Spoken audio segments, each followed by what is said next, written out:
राम राम दोस्तों। आप सभी का स्वागत है आपके अपने YouTube स्पेशल हिंदुस्तान पे। तो दोस्तों, बात करते हैं अरविंद केजरीवाल की। अरविंद केजरीवाल की जो कस्टडी थी वो 1 अप्रैल तक बढ़ा दी गई है। सीएम ने कोर्ट में खुद अरविंद केजरीवाल ने खुद पैरवी की और कहा क्या गिरफ्तारी के लिए 4 बयान काफ़ी हैं।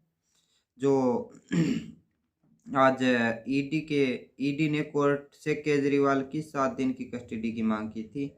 दलीलें सुनने के बाद कोर्ट ने फैसला रिजर्व करके रख दिया है। कोर्ट में सुनवाई दोपहर 1:30 बजे से शुरू होकर 2:30 बजे तक खत्म हुई। केजरीवाल ने अपनी गिरफ्तारी का विरोध करते हुए कहा कि इस केस में मेरा नाम सिर्फ 4 जगह आया है, 4 स्टेटमेंट दिए गए हैं और उनमें से कोर्ट के सामने वो बयान लाया गया जिसमें मुझे फंसाया गया। क्या ये 4 स्टेटमेंट एक मुख्यमंत्री को गिरफ्तार करने के लिए काफ़ी हैं? जिसके जवाब में ईडी ने कहा मुख्यमंत्री कानून से ऊपर नहीं है। वहीं कोर्ट में पेशी के लिए जाते वक्त उसने पूछा गया कि एलजी ने कहा था कि सरकार जेल से नहीं चलेगी। इसके जवाब में केजरीवाल ने कहा कि ये पॉलिटिकल षड्यंत्र है, जनता इसका जवाब देगी।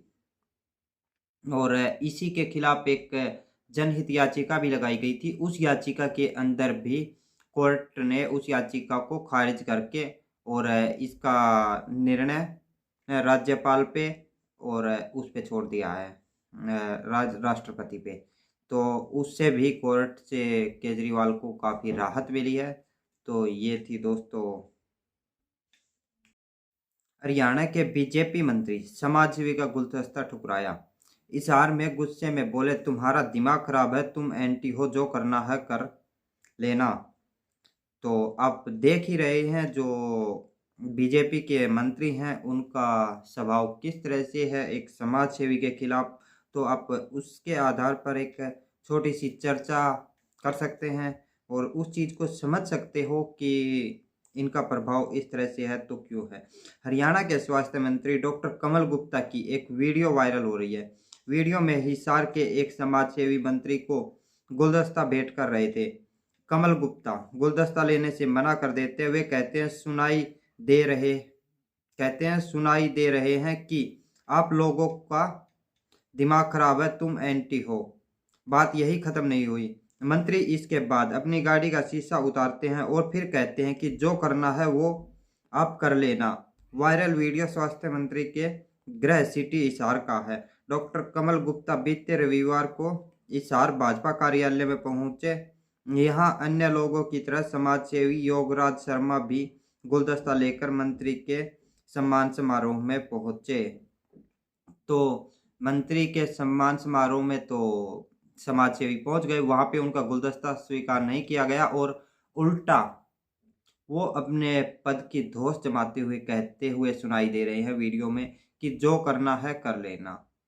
क्या ये एक स्वभावशील या निर्मल स्वभाव की परिभाषा है?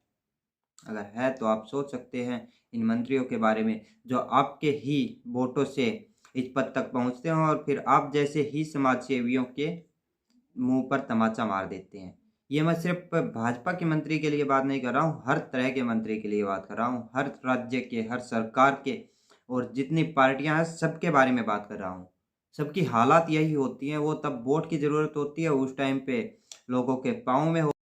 तो दोस्तों आपको बताते चले हरियाणा पंजाब में टोल प्लाजा के रेट बढ़ने वाले हैं नहीं बढ़ गए हैं।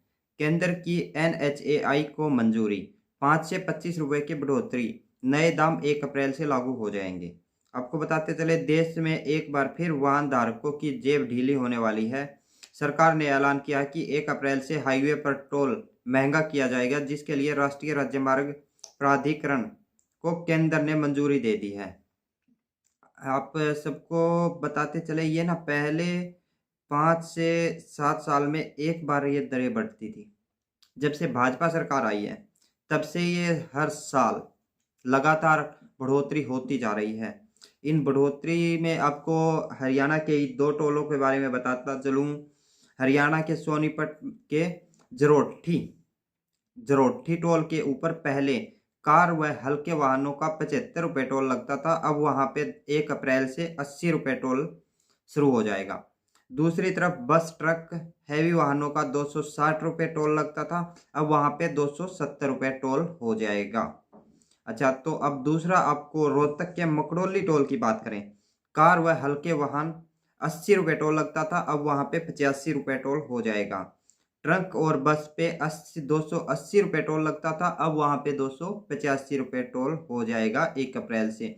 2 से 5% की बढ़ोतरी। 1 अप्रैल से नेशनल हाईवे पर टोल टैक्स में NHAI की ओर से 2 से 5% तक की बढ़ोतरी की जाएगी। टोल के 20 किलोमीटर दायरे के वाहन धारक 330 के बजाय 340 रुपये का मंथली पास बनवा सकेंगे।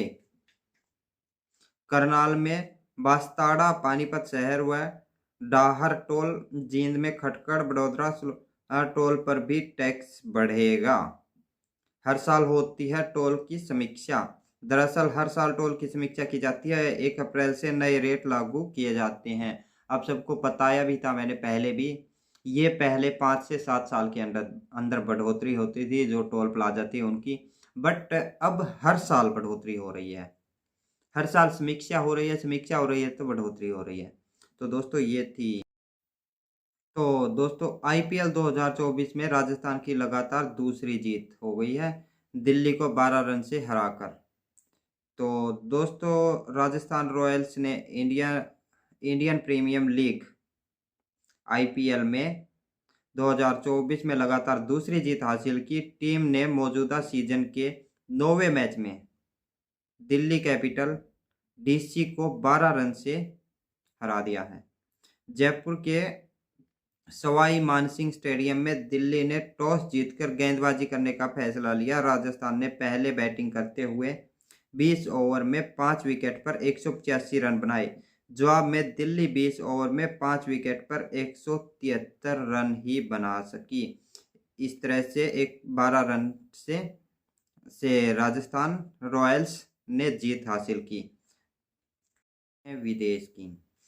बांग्लादेश में भारतीय सामानों के बहिष्कार के खिलाफ PM हसीना बोली, पहले अपनी बीवियों की भारतीय साड़ियां जलाओ, विपक्ष नेता ने कश्मीरी शाल फेंका था।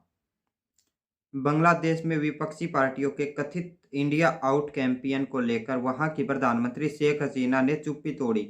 मंगलवार को बांग्लादेश के तेजगांव में आगामी लीग के पार्टी ऑफिस में एक कार्यक्रम के दौरान हसीना ने विपक्ष पर तंज कसा। उन्होंने कहा कि उनकी पत्नियों के पास इतनी भारतीय साड़ियां हैं, जब वो लोग अपनी पार्टी ऑफिस के बाहर अपनी बीवियों की साड़ियां जलाएंगे तभी यह साबित होगा कि वो भारत में बनी चीज़ों का बायकॉट कर रहे हैं। बांग्लादेश में चुनाव के वक्त से ही बांग्लादेश की विपक्षी पार्टियां, खासकर बांग्लादेश नेशनलिस्ट BNP ही सोशल मीडिया पर इंडिया आउट कैंपेन चला रही है। पिछले हफ्ते BNP के नेता ने अपनी कश्मीरी शॉल फेंक दिया था। द टेलीग्राफ की रिपोर्ट के मुताबिक बांग्लादेश में मालदीव से प्रेरित होकर इंडिया आउट कैंपेन चलाने की कोशिश की जा रही है। आपको बताता चलूँ, मालदीव में भी जो इंडिया आउट कैंपेन चला था उसके बाद अब मालदीव भी दोबारा से भारत से मदद मांग रहा है। भारत ने जो मालदीव को 2 हेलीकॉप्टर दिए हुए थे, वो हेलीकॉप्टरों की मांग अब दोबारा बांग्लादेश कर रहा है। भारत से जो लोन की बात थी, उस लोन में भारत से अब दोबारा मांग कर रहा है कि लोन जो था उसको बढ़ाया जाए, उसके जो माफ़ किया जाए। बांग्लादेश ने यही मांग चीन से भी की थी, मालदीव ने यह मांग चीन से भी की थी। चीन के ठुकराने के बाद अब मालदीव भारत से ये मांग कर रहा है, क्योंकि बांग्लादेश जो चीन था उसने भी जो मालदीव था उसने भी चीन के बहकावे में आके इंडिया आउट के कैंपेन चलाई थी। अब उसी कैंपेन को बांग्लादेश के अंदर चलाया जा रहा है, जबकि शेख हसीना उस कैंपेन में भागीदारी नहीं ले रही जो बांग्लादेश की अभी राष्ट्रपति है।